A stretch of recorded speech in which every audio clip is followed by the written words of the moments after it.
আমি কি একটু ইন্টারাপ্ট করতে পারি?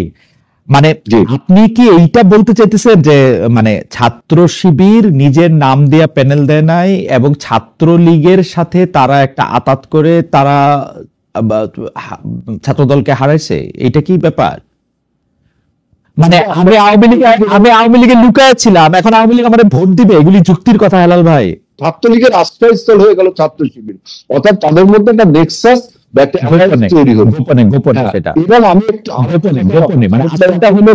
তাই না হেলাল ভাই?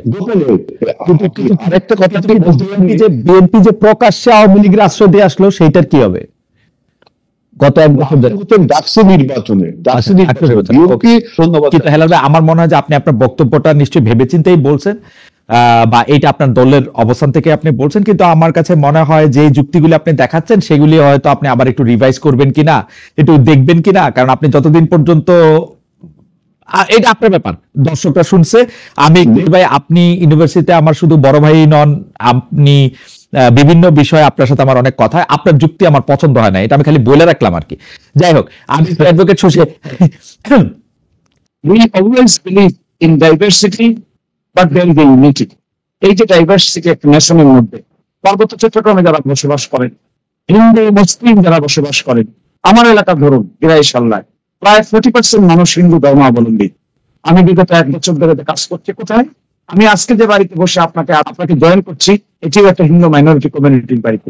আমি ইলেকশন ক্যাম্পেইনের পার্ট হিসেবে এই বাড়িতে আজকে রাত্রি যাপন করবো, আমি তো কোনো অসুবিধা দেখছি না। কোথায় they are welcoming us, we are welcoming them.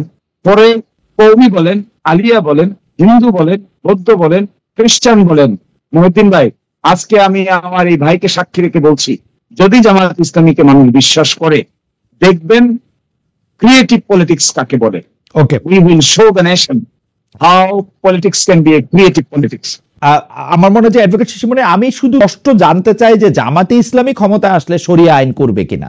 3টা বিষয়, একটা বিষয় হচ্ছে, কিন্তু আমাদের সময় খুব কম, এটা যদি আপনি বলতেন, জামাত ইসলামী ক্ষমতায় থাকলেই যে মাজার ভাঙা হয়েছে অন্যান্য ধর্মাবলম্বী বা যাদেরকে আমরা কয়েকদিন আগে আমরা দেখেছি যে ঈদে মিলাদুন্নবী নিয়ে 2 পক্ষের মধ্যে একটা, তো এইসব ক্ষেত্রে জামাত ইসলামের ভূমিকাটা কি হতো? বা এই যে উঁচুতে লাশ আছে বলে লাশ কবর থেকে বের করে পোড়ানো হয়েছে, এসব ক্ষেত্রে আসলে জামাত ইসলামের ভূমিকাটা কি থাকতো? এই সমস্ত ক্ষেত্রে আপনি দেখতে পাবেন আমরা কোনো আইন হাতে তোলার পক্ষে নই, আমরা কখনো আইনকে হাতে তুলে নেওয়ার পক্ষে কাউকেই আমরা ইন্সপায়ার করি না। We believe this is an offence. কোন মাজার আপনি ভাঙবেন, if you do not have any legal sanction, তাহলে ইউ ক্যানট ডু দিস। রাষ্ট্রীয় মেকানিজম তো কোনো সিটিজেন ইমপ্লিমেন্ট করতে পারবে না। রাষ্ট্রীয় মেকানিজম ইমপ্লিমেন্ট করতে গেলে law enforcement agency is the only body যারা নাকি রাষ্ট্রীয় মেকানিজম ইনফোর্স করতে পারে। সেটার জন্য আদালত আছে। কারো যদি কোনো বিবাদ থাকে তাহলে সে আদালতে যাবে। আদালত যদি পার্টিকুলার কোনো রায় দেয়, রায় অনুযায়ী ল এনফোর্সমেন্ট এজেন্সি কাজ করবে। সেই জন্যই দেখবেন আমরা বলেছি আর্টিকেল 116 অফ দ্য কনস্টিটিউশন কে আমরা রেস্টোর করতে চেয়েছি, যেন আমাদের lower judiciary, higher judiciary complete independence হয়। বিচার তো আমরা করবো না, আমরা তো রাষ্ট্র যদি করি, কোনো আইন হাতে তুলে দিবেন না, সেটা পরিষ্কার। এবং সেই ক্ষেত্রে রাষ্ট্রের ক্ষেত্রে সেটি থাকবে। আপনারা শরিয়া আইন প্রবর্তন করবেন কিনা?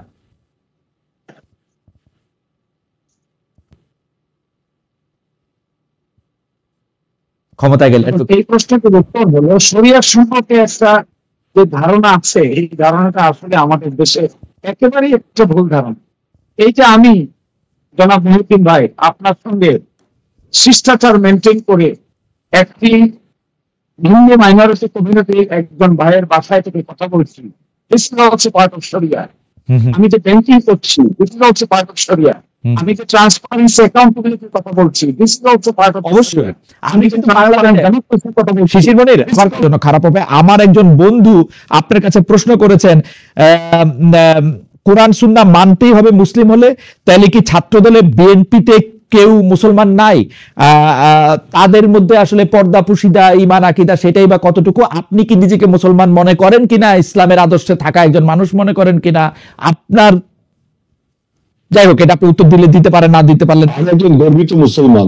প্রথম বক্তব্য হলো আমি একজন গর্বিত মুসলমান। হ্যাঁ, কিন্তু এবং আমি আমি যে রাজনীতিটা করি সেই রাজনীতির আগে আমি ইসলামের এই ভাষাটা ব্যবহার করছি না, অর্থাৎ ইসলামকে আমি এক্সপ্লয়েট করে আমি রাজনৈতিক বা অন্য কোনো বেনিফিট নিতে চাচ্ছি না। ইসলামের সাথে আপনার পলিটিক্যাল স্বার্থে ইসলামের বিভিন্ন আকীদাকে কম্প্রোমাইজও করতে চাচ্ছি না। ইসলামের একমাত্র সোর্স কোরআন সুন্নাহ আমি অবশ্যই মানি এবং সেইভাবে মেনে চলার জন্য চেষ্টা করি। ভুল ত্রুটি আমার হয়, কিন্তু আমি ইসলামকে এক্সপ্লয়েট করি না। এখন বক্তব্য যে বিএনপির নাকি ভুল এমন করেছে যে আপনার প্রশাসনের থেকে, ল এনফোর্সিং এজেন্সি থেকে, বিভিন্ন স্কুল কলেজ মসজিদ মাদ্রাসার কমিটিতে তারা সুকৌশলে ঢুকে গেছে, ঢুকে যায় সেখান থেকে প্রচার করছে বিএনপি চাঁদাবাজি করেছে, অমুক করেছে, তমুক করেছে, জামাত ইসলামের মতো চাঁদাবাজি বলা হচ্ছে। বিএনপি চাঁদাবাজি করতেছে না, বিএনপি চাঁদাবাজি করতেছে না আসলে। আমরা কি অস্বীকার করেছি? অস্বীকার করেছি, আমরা সেই ব্যাপারে স্টেপ নিয়েছি। আমরা এটাকে ডিনাই করছি না, আমরা এটাকে আপনার কগনিজেন্সে নিচ্ছি, কিন্তু জামাত ইসলাম টোটালি ডিনাই করছে এবং তারা যে সফট অর্গুতে বসে। দেখুন গণ অভ্যুত্থানে কি ঘটেছে। বিএনপি তো মার্শাল লদের সংবিধান পরিবর্তন করে নাই। মার্শাল ল প্রক্লেমেশন নাম্বার 1 1977 এর মাধ্যমে বিএনপি সংবিধান পরিবর্তন করে নাই, সংবিধানের মূলনীতি পরিবর্তন করে নাই, absolute faith in trust in the almighty Allah যোগ করে নাই, মিনিং সোশ্যাল ইকোনমিক জাস্টিস যোগ করে নাই। কোথায় করেছিল সেটা? কোন পার্লামেন্টে? আজকে কেন এই কথা বলছেন? কারণ তারা গণ অভ্যুত্থানের যে শক্তি, এই শক্তিকে তারা ঐতিহাসিকভাবে সাংবিধানিকরণ করতে চান না। এখানেই তাদের রাজনীতি। আমি সেটাকেই বলছি ভুল রাজনীতি। 106 আপনি বিশ্বাস করেন এটা? 106 গভর্নমেন্ট, এটা 106 গভর্নমেন্ট যদি হয়, দেখেন তো বাংলাদেশের সংবিধানে প্রধান উপদেষ্টা শপথ বলতে কিছু আছে কিনা? না, 106 দিয়ে এটা সুপ্রিম কোর্ট রেটিফাই করছে। আমি একটু পর্যন্ত মাইনা নিব, আমি উকিলি তর্কে যাব না।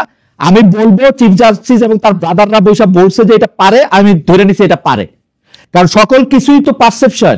আমাকে এটা ধরে নিতে হয়েছে যে এটা পারে। এখন সংবিধানে নাই প্রধান উপদেষ্টা, এখন আমার কাছে, আমি এখন প্রধান উপদেষ্টা বসাবো, আমি এখন চিফ জাস্টিসের কাছে গেছি, ও আর ওর ব্রাদাররা মিলা কইছে তুমি এটা পারো, এখন আমি ওইটারও কোশ্চেন করবো, কই গিয়ে ঠিকমু তারপরে গিয়ে আমি একটা এখন কি বাংলাদেশে কি আপনার একটা কোনো বিপ্লব হয়েছে? আপনি যেটা বললেন, এখানে কি কোনো সায়েম যে মার্শাল ল জারি করেছে, সেই মার্শাল ল জারি হয়েছে? এখানে খালি মার্শাল লটা হয় না, এখানে খালি মার্শাল ল হয় না। বিপ্লবের চেয়ে কম কি হয়েছে? প্রধানমন্ত্রী চলে গেছে, বাইতুল মুকাররমের খতিব চলে গেছে, আর কি বিপ্লব কি হবে? 90 তা হয়েছে। যে ছাত্রের পরীক্ষা দেওয়ার কথা 2 দিন পরে সে মন্ত্রী হয়েছে, আর কি বিপ্লব হবে? এটা আপনি রেটরিকলি বলতে পারেন, যে ছাত্রের পরীক্ষা দেওয়ার কথা সে মন্ত্রী হয়েছে, এটা আপনি বিপ্লব হয়নি, এটা একটা বিসদৃশ্য কাজ হয়েছে।